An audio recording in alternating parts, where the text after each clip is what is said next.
Good evening. I'm Graham Allison, the director of the Belfer Center for Science and International Affairs here at the Kennedy School, and it's my great honor to welcome tonight to the forum, to Harvard, to the Kennedy School, the Minister of Defense of India, Minister Mukherjee. The minister is probably is certainly the longest serving minister in the Indian government, having spent time not only as Minister of Defense, but also as Minister of Foreign Affairs and also Minister of Finance. So he's a wonderful example of what we here at the Kennedy School would like to learn from, and this is an opportunity for us to do so. We're also especially honored to have him here because at the Kennedy School and particularly at the Belfer Center, we've been exploring what we might do in the Indian arena, where we're very pleased to say that two people whom he knows from previous lives, our current executive director for research at the Belfer Center, Zinya Dormandy, came from the National Security Council, where she was responsible for the Indian portfolio, and our former Belfer lecturer and colleague here at the school, Bob Belfer, was the U.S. ambassador to India during the period of this transformation to a strategic partnership. So we are very keen to listen tonight to what the minister has to say about how we might better complement the South Asia initiative that my colleague is going to say a word about here at Harvard.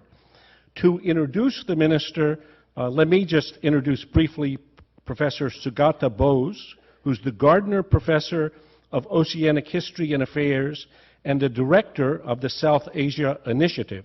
He's the author of many books, but most recently one entitled 100 Horizons, the Indian Ocean in the Age of Global Empire. And he's been leading Harvard's efforts to further strengthen the study of India and South Asia. So thank you, Professor Bose.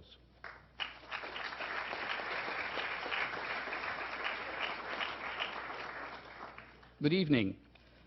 Thank you, Professor Allison, for your kind words of introduction.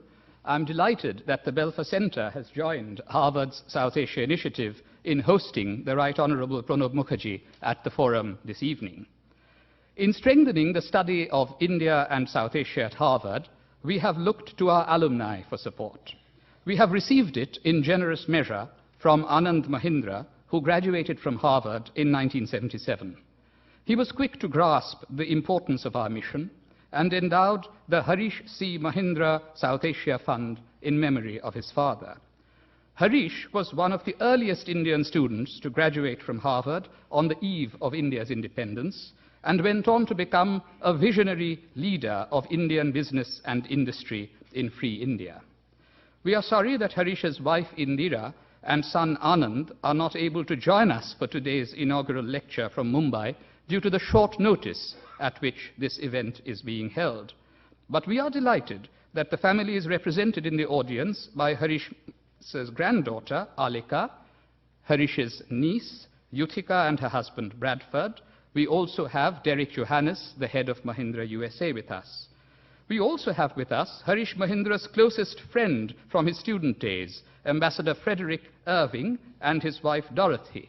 I understand that Harish was the best man at their wedding, which makes their presence a special pleasure. So Indo-US relations go back a very long way. The South Asia Initiative's Harish C. Mahindra lecture is designed to be delivered by a very distinguished person of world renown on a topic touching on South Asia in a global context. We are honored to have just such a person of great distinction with us today. Pranab Mukherjee was born in Kirnahar village in the Birbhum district of Bengal in 1935 and was educated in history, politics and law at Calcutta University.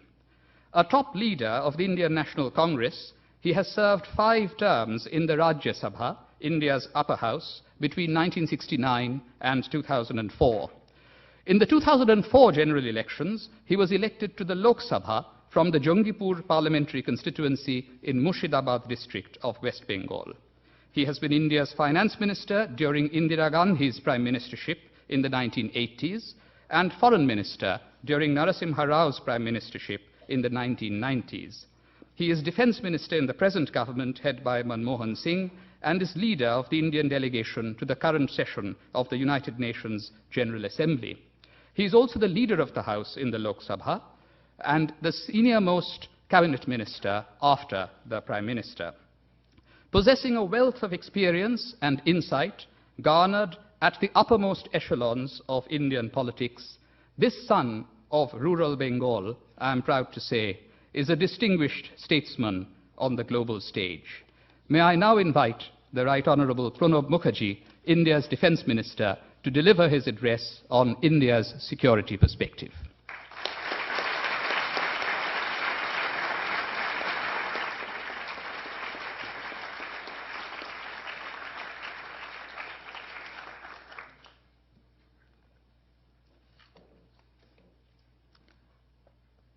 Thank you, Professor Allison, Professor Bose,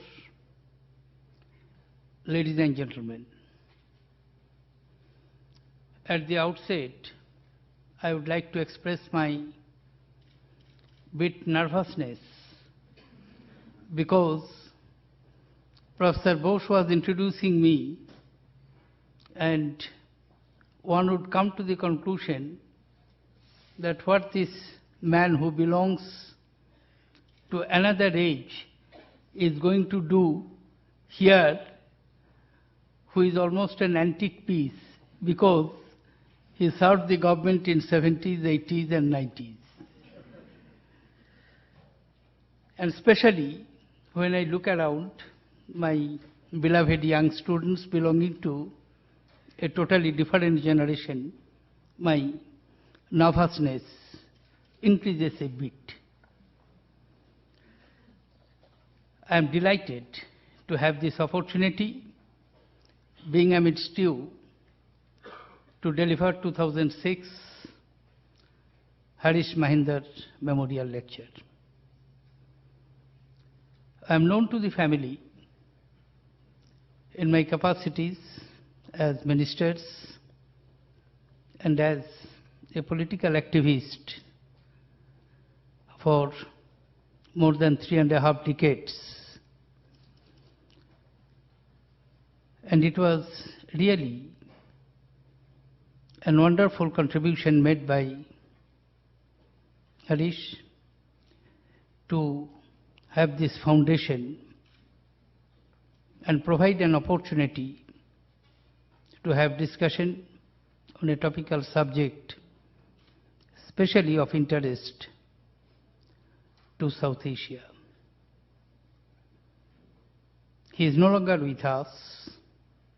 I pay my respectful homage to him, and we gratefully recognize his contribution to this institute through this foundation. The subject on which I would like to talk to you this evening is India's security perspective. Ladies and gentlemen, I am honored to be amongst this distinguished gathering at America's oldest and most prestigious university, and to share some thoughts with you on India's strategic environment and perspective. Harvard is a great center of global intellectual discourse. It has given great personalities and great ideas, great citizens, great teachers, and 6 presidents of the United States of America. And when I talk of 6, I exclude Professor Bush because he is postgraduate from this university, not the graduate students. I took only the graduate students who became the president of the USA. What better place, therefore, could we have to reflect on this important theme? We live in a time of monumental changes in international affairs. Our strategic environment is in a constant flux. The era of Cold War has come to an end. the Soviet Union has disintegrated and the socialist world stands transformed. A new Russia, along with a series of new countries, has emerged in the former socialist space. India, China, and several medium powers are rapidly growing in capabilities and global influence.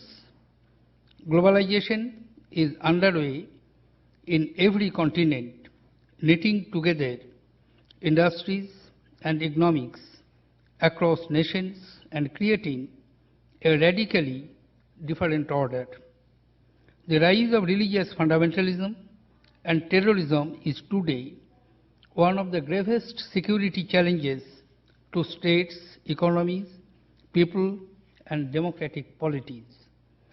It has been starkly etched in our memory by the recent Mumbai blasts, the London, Madrid, and Bali bombings, and of course, the traumatic terrorist attack on United States just 5 years ago.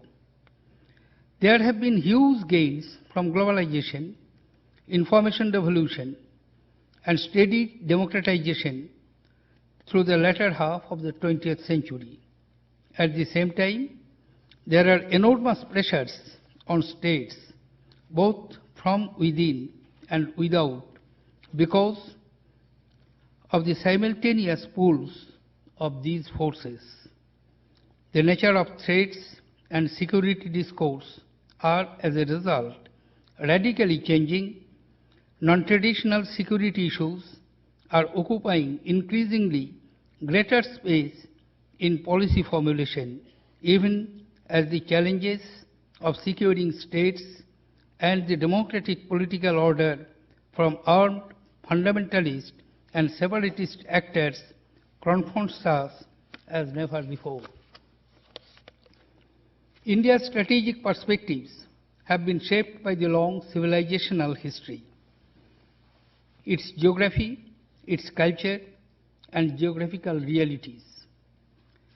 The country is both a continental and maritime nation with a territory of over 3 million square kilometers, a land frontier of 15,000 kilometers, coastline of 7,500 kilometers, and a population of 1.1 billion. The second largest in the world.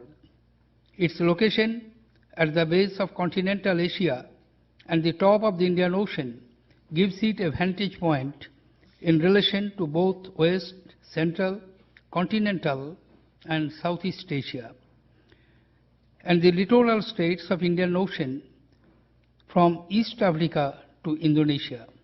India's projection into this vast and critically important waterway gives it a major stake in the security and stability. Traditionally, India has been an open society.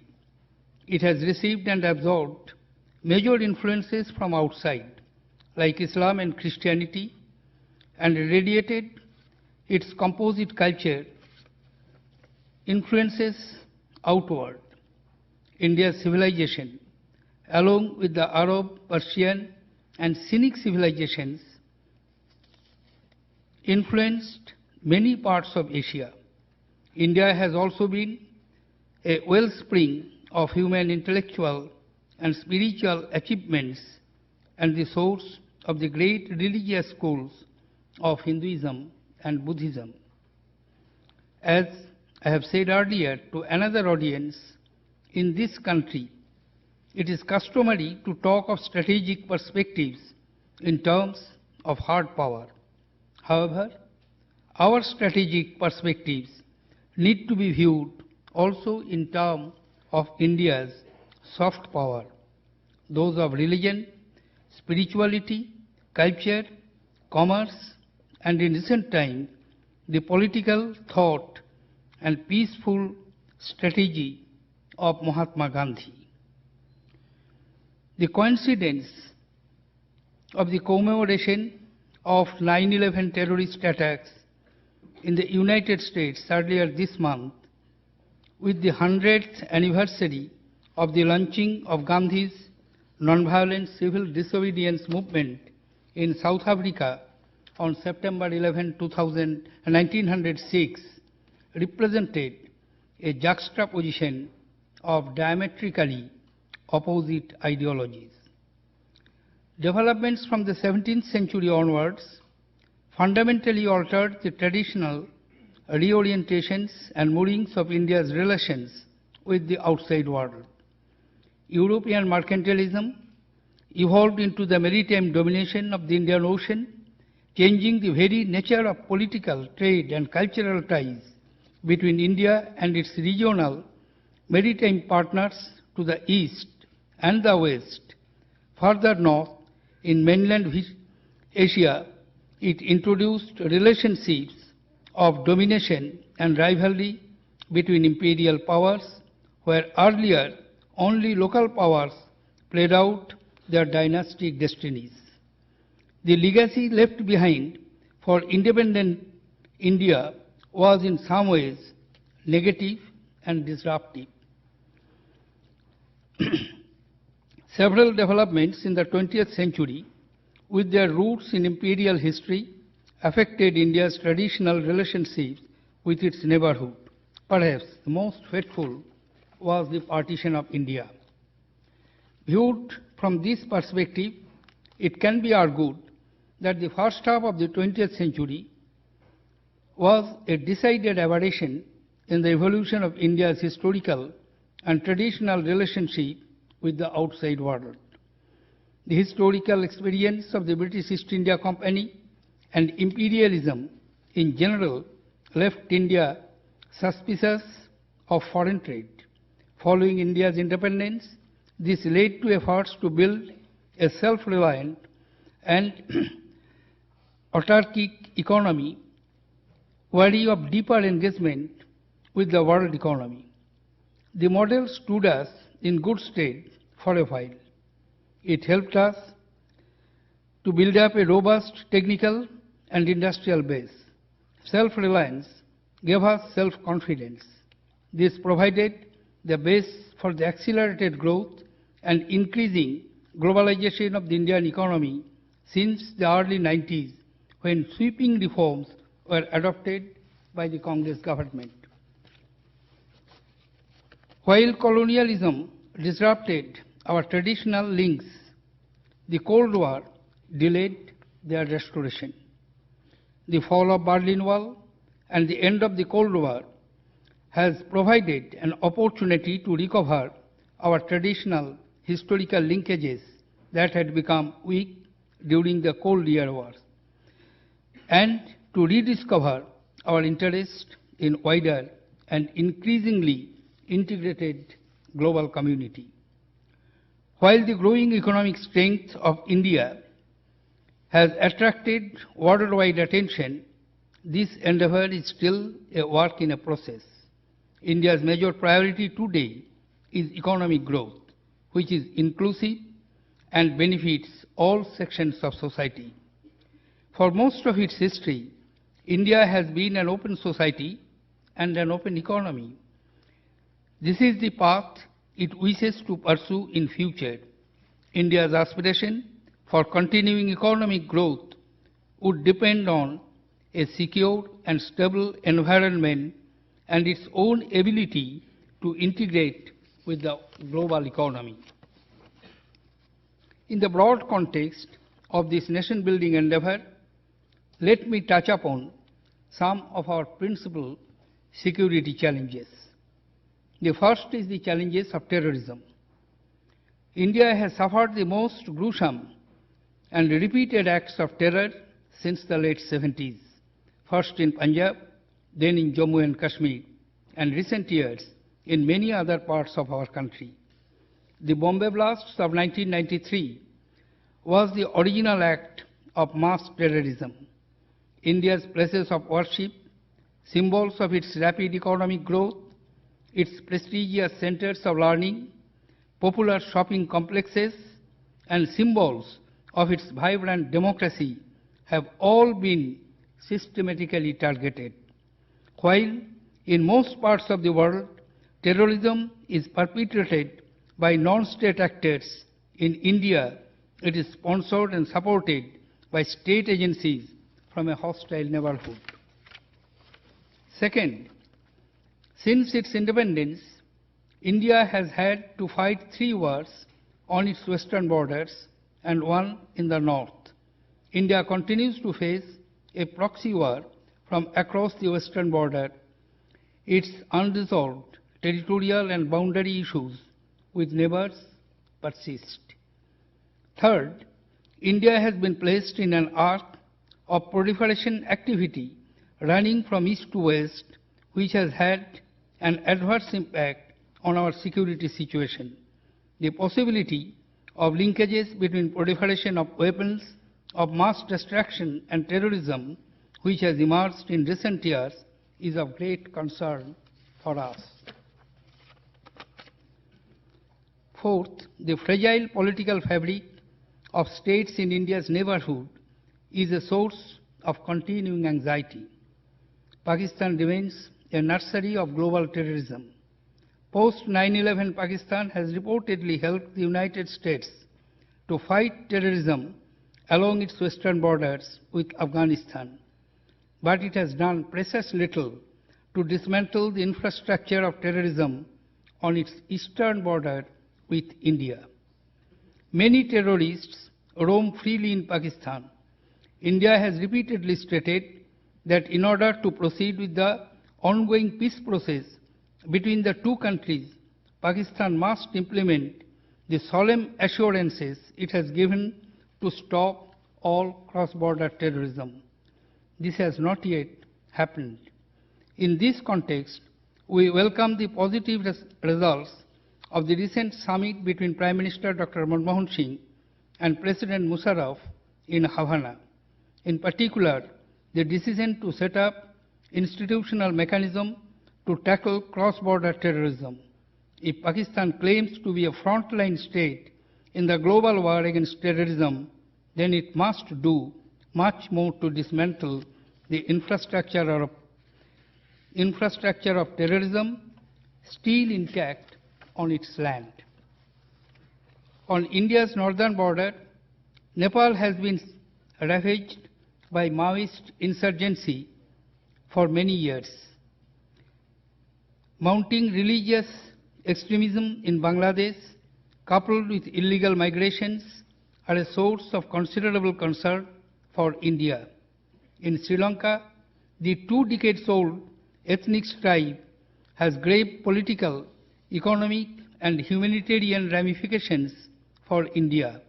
Thus, development in these states may pose risks to India and undermine the stable and peaceful environment that India seeks for its own economic growth.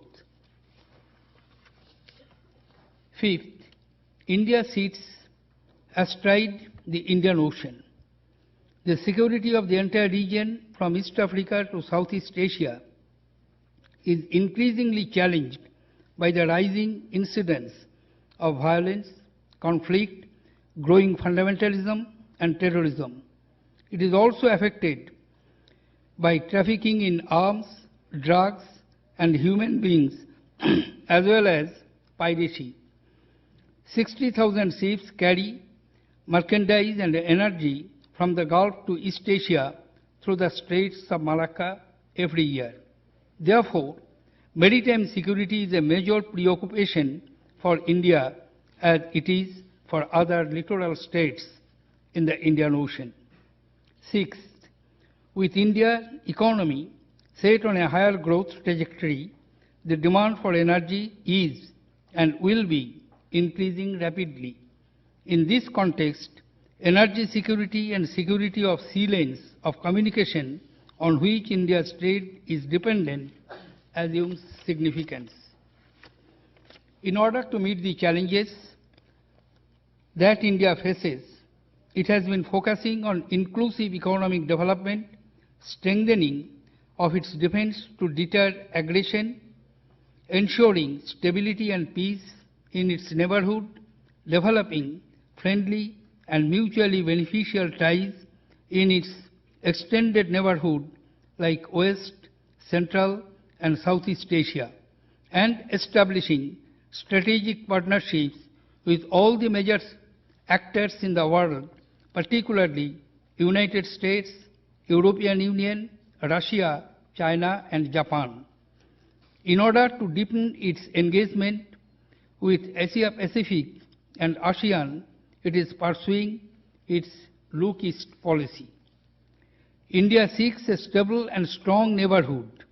Its vision of South Asia is a peaceful and prosperous region where neighbors see in it as economic opportunity and a partner in progress.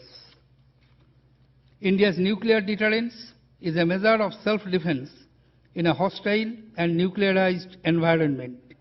Its nuclear doctrine emphasizes no first use, non-use against non-weapon states, voluntary moratorium on testing, and a credible minimum deterrence.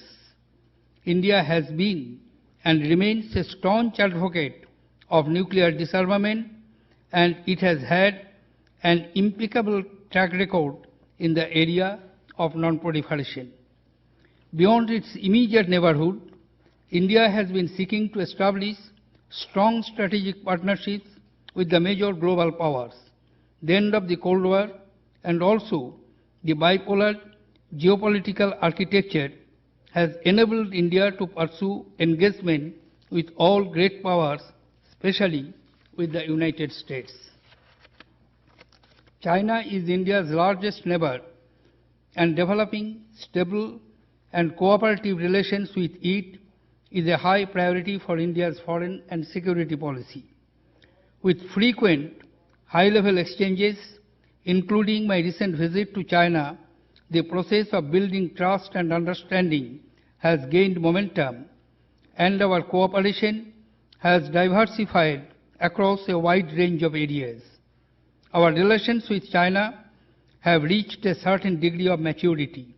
We are both keen to build significant ties and identify newer areas of mutually beneficial cooperation. At the same time, we are striving to address our differences in a proactive and purposive manner without allowing them to affect the comprehensive development of our relationship.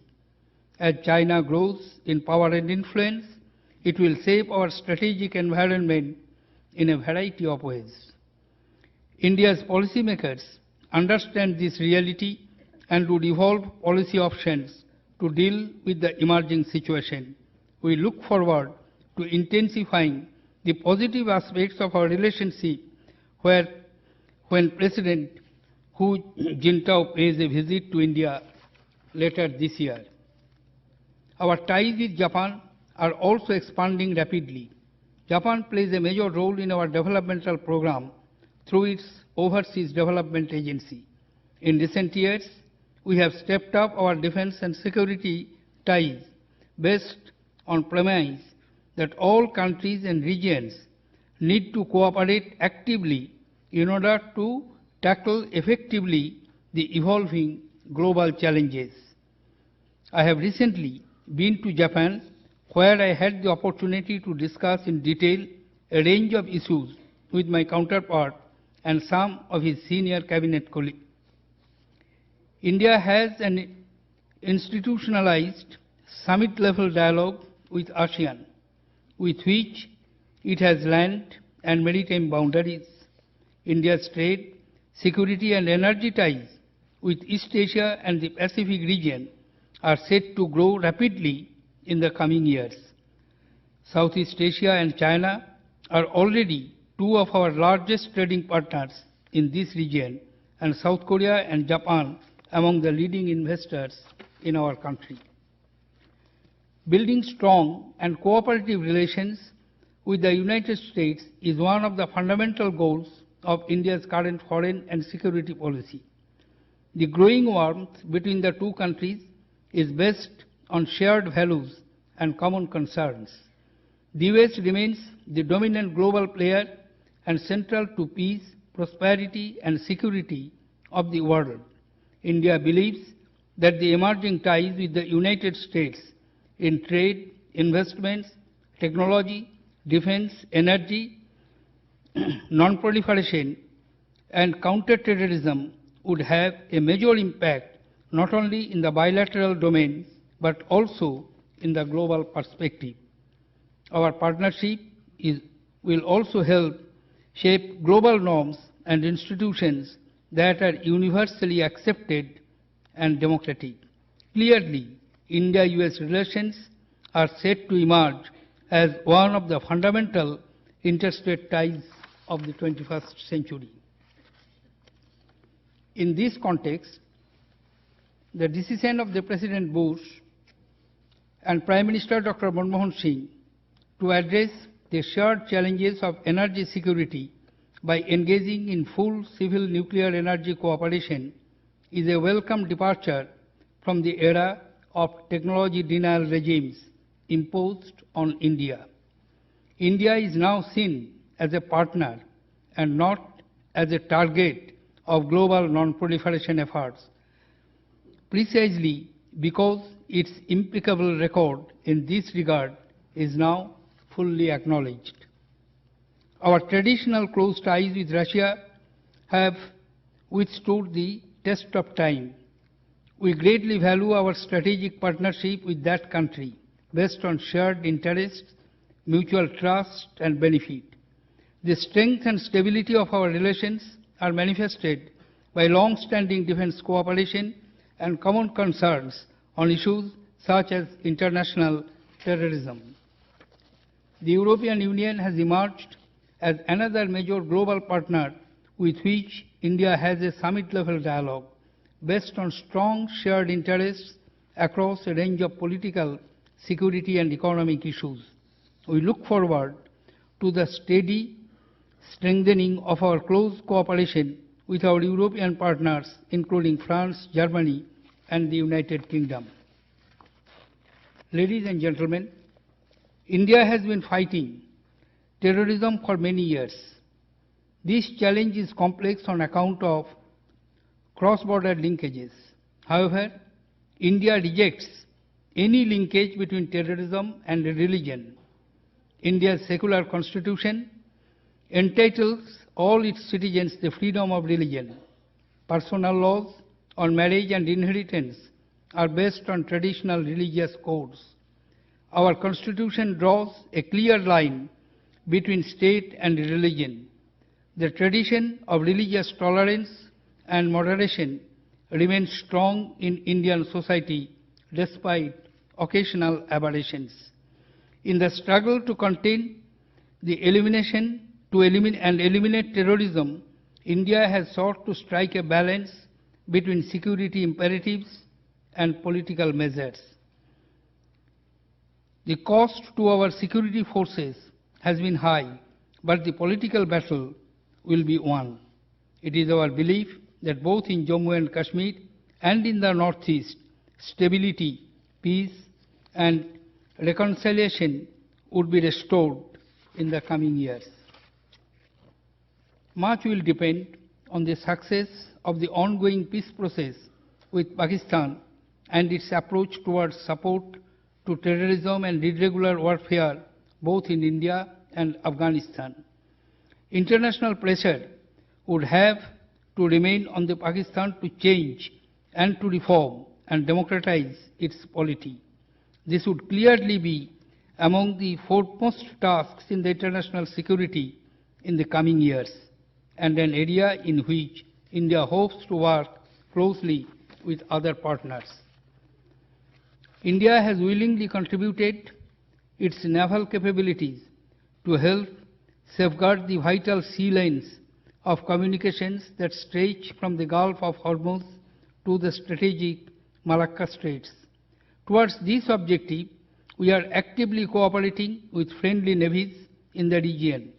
India has backed a major security initiative to monitor shipping mooted jointly by Indonesia, Singapore and Malaysia to enforce compulsory pilotage of the channel against pirates and maritime terror. India, as a major user state, is willing to assist in the project and share its expertise in maritime security with nations of the region. With more than 50% of India's maritime trade passing through the channel, security of the state is important for us. India has always sought a nuclear weapon-free world and is determined to work with others to achieve the objective of universal and non-discriminatory nuclear disarmament. As this is a long-term objective, India is willing to take interim steps to reduce the risks of nuclear weapons. At the current UNGA session, India will present a comprehensive paper on nuclear disarmament calling for early multilateral negotiations on a universal and non-discriminatory treaty banning the development, production and use of nuclear weapons and on the model of the Chemical Weapons Convention. India does not harbor any territorial ambition. It does not wish to impose any ideology on others, except to advocate peaceful coexistence and tolerance. India's strong military, its maritime capabilities, and its nuclear deterrent are for self-defense, and its highest national priority is rapid economic development. India is an open society and an open economy and a vibrant democracy that is rapidly integrating with the world. It has the second largest Muslim population in the world that has rejected distorted notions of jihad and begun to embrace modernity like all other sections of Indian society. All the different segments of the Indian society remain wedded to the ideas of secularism. India aspires to play an increasingly larger role in ensuring peace and prosperity in its neighborhood, in a new and resurgent Asia that is likely to eventually emerge as the world's economic and strategic hub. Before concluding, ladies and gentlemen, I take this opportunity to express my sincere appreciation of the efforts being made by Harvard University to further promote studies on India and thereby contribute to closer understanding and stronger relations between India and the United States of America. Thank you, ladies and gentlemen, for giving me a patient hearing, though I think I taxed it a bit. Thank you.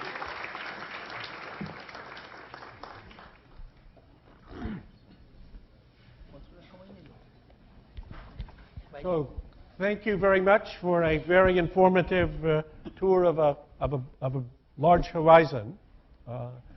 We're now to the questions and answers. Let me remind the audience the ground rules. Stand up at one of the microphones. Speak up. Identify yourself. State your question, ideally very briefly. If you need a little bit of context, that's okay, but not more than 60 seconds, for sure. Shorter is better, and pointed questions are appreciated. And you're welcome to ask a question on any topic that you think may be of interest to the whole audience. And let's start with this gentleman. Greetings, Mr. Minister, to Harvard. Thank you for coming. Thank you for serving your great and beautiful country of India. And I am really impressed with the Indian students that have come to Harvard, and I've competed against many in medical school, and they're absolutely brilliant. So God bless India. My question has to do with outsourcing. Whenever I call United Airlines to book my flights, I get these very pleasant voices from India booking flights. How do you see the role of India taking a lot of outsourcing towards tutoring, scheduling airline flights, and other interesting projects that are going on in Mumbai, with the need for Americans to keep, basic jobs, because we must have balance, and we love the Indian excellence and brilliance of your fine country people. In a competitive world, you must recognize, I don't say that survival of the fittest, but surely it should be economically viable, and outsourcing did not necessarily lead to the displacement of the workers, because with the new technology, new areas of employment could be found out. And especially in the areas like textiles or medium level technology, the developing countries have some competitive advantage. They cannot compete with the developed countries in high areas of technology. So I think there should be some sort of balance between these two approaches. Okay. Gentleman in the loge. Okay. My name is Kamran Kamal, and I'm MPP1. I have a question that you mentioned about the flexibility shown by Pervez Musharraf of improvement in the relationship, and then the recent improvement in the relationship between India and Pakistan. I mean, what is your opinion? Will we ever see the resolution of Kashmir issue in our lifetime? I would appreciate if we get a real answer than a diplomatic one.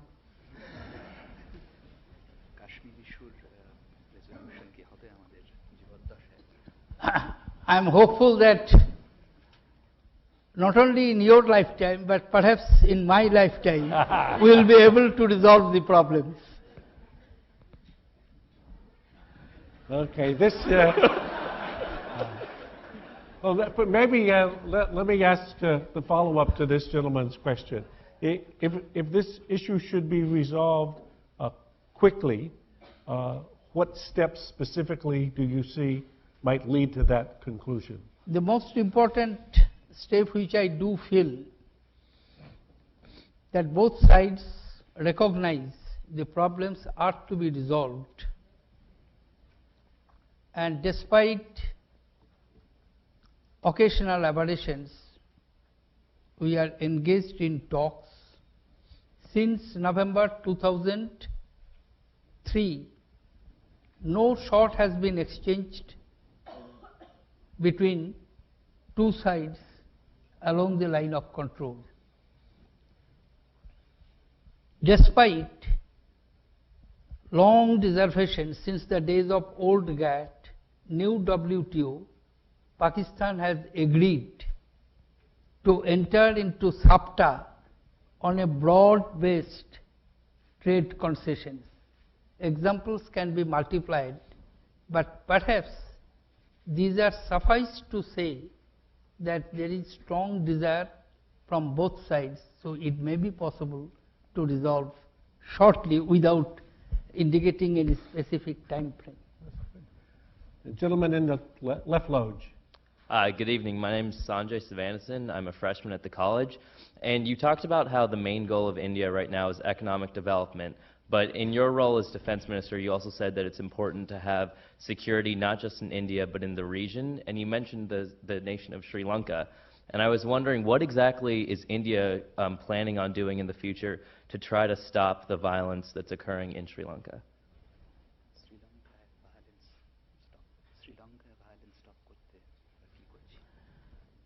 You know,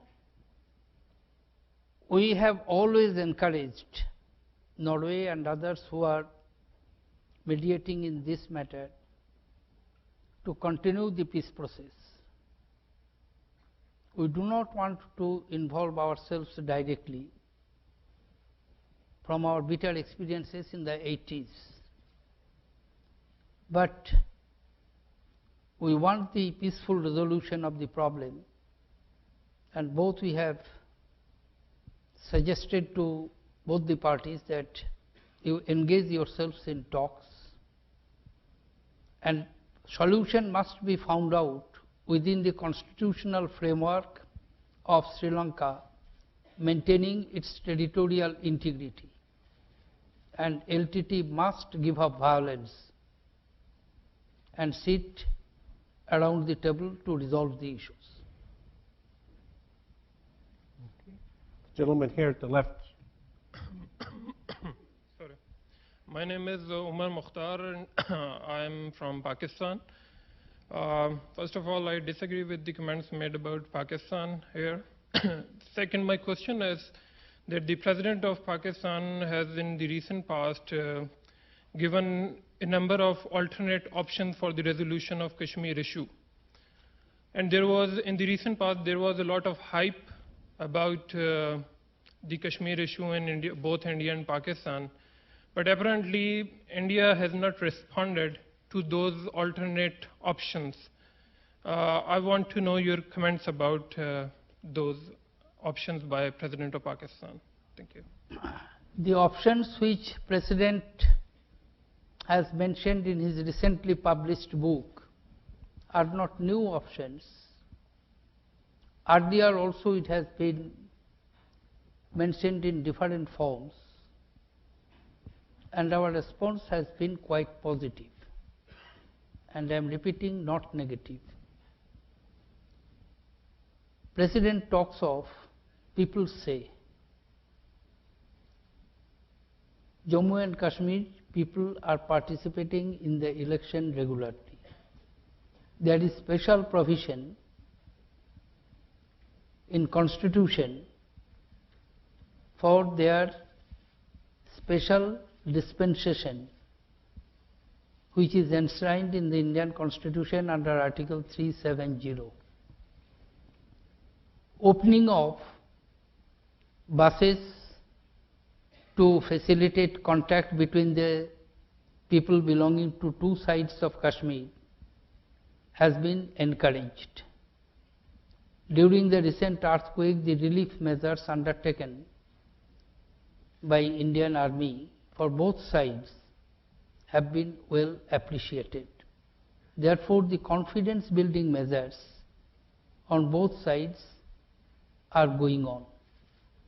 Meeting points at the designated sites are highly satisfactory, and I do hope what has been pointed out at the summit, that both sides will try to find out a joint mechanism through which Pakistan and India will fight against terrorism, will be fruitful. At least it will test the Pakistan's commitment to fight against terrorism. As they are fighting on the Western Front, they should extend the same to the Eastern Front. Please, on the right. Hello, my name is Deanne DeGremmel. I'm a freshman at the college. You mentioned the importance of nuclear non-proliferation and disarmament. What are your views on nuclear development in Iran, and what do you believe the United Nations should do about the issue?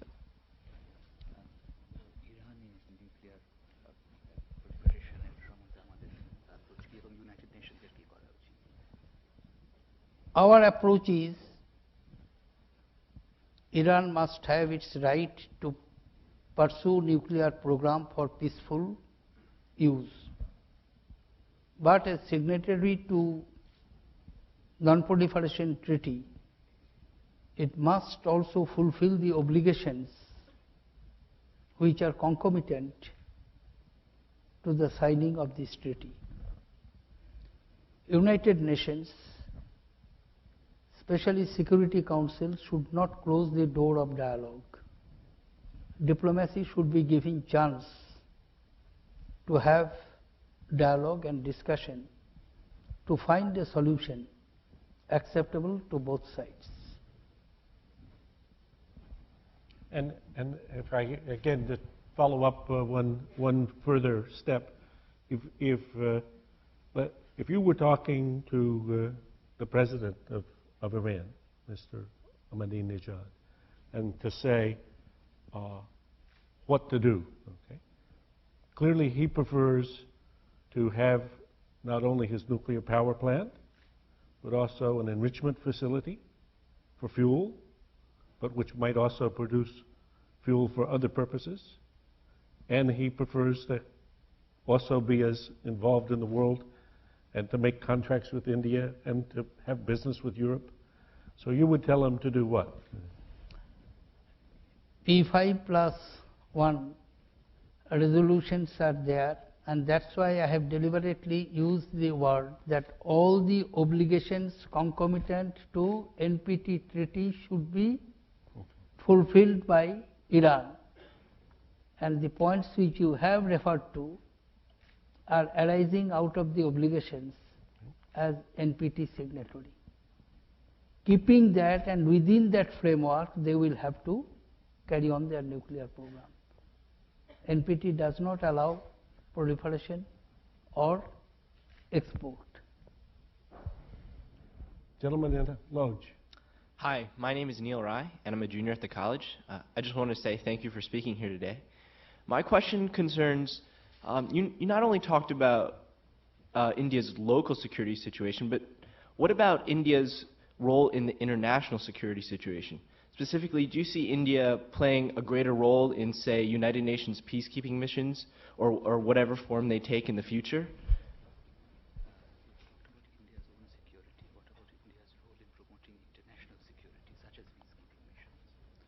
India is one of the largest contributors of troops for peacekeeping missions undertaken by United Nations. And I think one of the earliest contributors from the days of Korean War, when you were not born, surely. And till today, right now in Lebanon, we have about 800 troops, apart from Congo and Sudan. All peacekeeping efforts made by United Nations, India has supported and championed it. We do believe that to ensure world peace and tranquility, as it is necessary to have peace and stability in the region to which we belong, that will also provide peace and stability in the larger area. Because in my broad statement, I have covered not only India in its near neighborhood, but its extended neighborhood, and these are the flashpoints of world disturbance today. Therefore, apart from totally committed to UN peacekeeping efforts, in our relations, always we advocate peace, bilaterally and multilaterally. Please. Thank you, Mr. Minister. My name is Gonzalo Escobar. I'm a student here at the Kennedy School. You spoke during your lecture about energy security and maintaining with other regional organizations, and you also said that one of India's main objectives should be quick economic growth. How do you see in the future that India will maintain its energy security with such growing demand through economic growth and also through growing demand of energy in the region?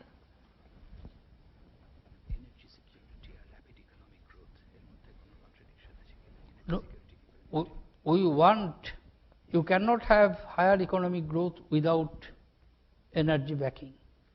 If we want to have 8% GDP growth, which is our target, little higher even, we must have adequate energy. Therefore, energy security is essential for economic growth. And this is the reason why we are engaged in having dialogue with USA. And the civilian nuclear program, for which joint statement between President Bush and Prime Minister Dr. Manmohan Singh was issued on 18 July last year, and subsequently it was ratified and reiterated on 2nd March 2006. We are eager to have the legislations passed by US Senate during this week itself, so that the denial of access to nuclear energy to India for the last 3.5 decades comes to an end, and we have the alternate source of nuclear energy. And I can assure you, as we have done in the joint statement, that our exercise will be totally for peaceful purpose, not for strategic purpose. Please. Hi, my name is Vivek Ramaswamy. I'm a senior at the college. Thank you for being here. My question regards your discussion of India's relationship with the United States, also in relation to India's national security. Given that much of India's relationship with the U.S. is due to India's rising economic prominence, to what degree do you think a potential decline in that economic prominence could actually translate into a decrease in India's national security? Depending on your answer, that could really raise the stakes for India's economic development as a whole.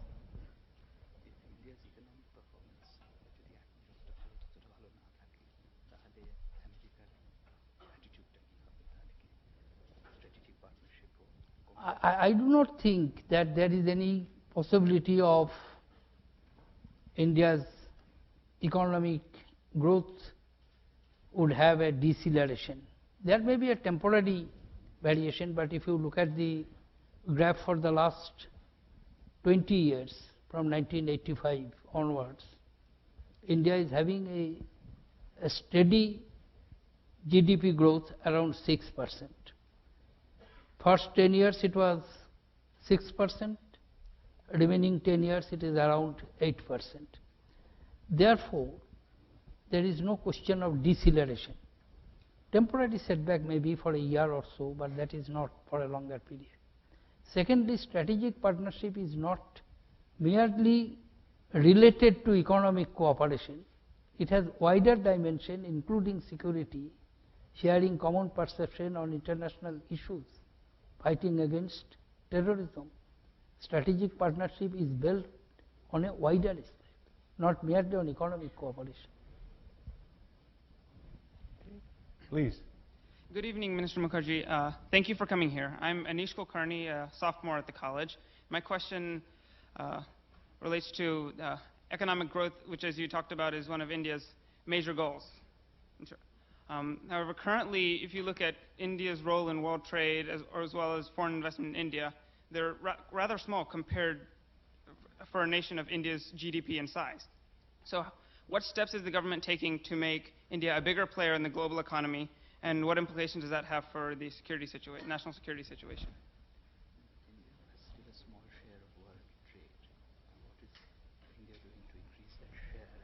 I do agree. Even the share which we had immediately after our independence, that is 2%, is no longer today.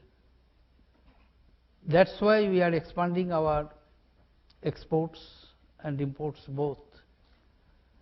And in absolute terms and in percentage terms it is increasing, but it has not yet been able to make a substantial impact on the world share. I believe with operationalization of SAFTA and the free trade agreements which we have signed with a couple of countries, in the next 2 to 3 years, India's share in the world trade would increase substantially. Thank you. So unfortunately, this has to be the last question, please. Sure. Good evening. Thank you for coming. My name is Zach Kavritz. I'm a senior at the college. I was wondering if you thought that Indians' relatively rapid and seemingly complete recovery from any diplomatic setbacks that occurred in the wake of your nuclear tests would be an impediment to nonproliferation in the future. That is to say, an example to countries that if they did gain nuclear capabilities, they'd be able to recover from any setbacks relatively quickly.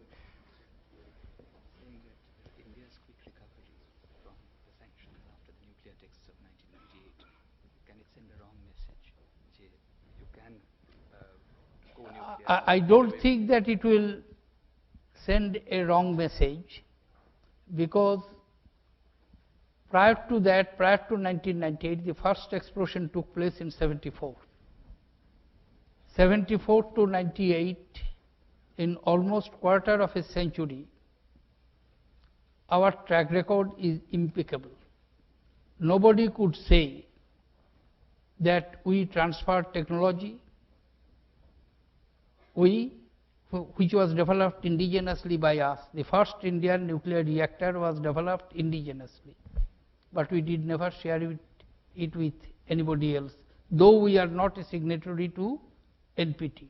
And I do not feel any other country has such a track record without being signatory to NPT.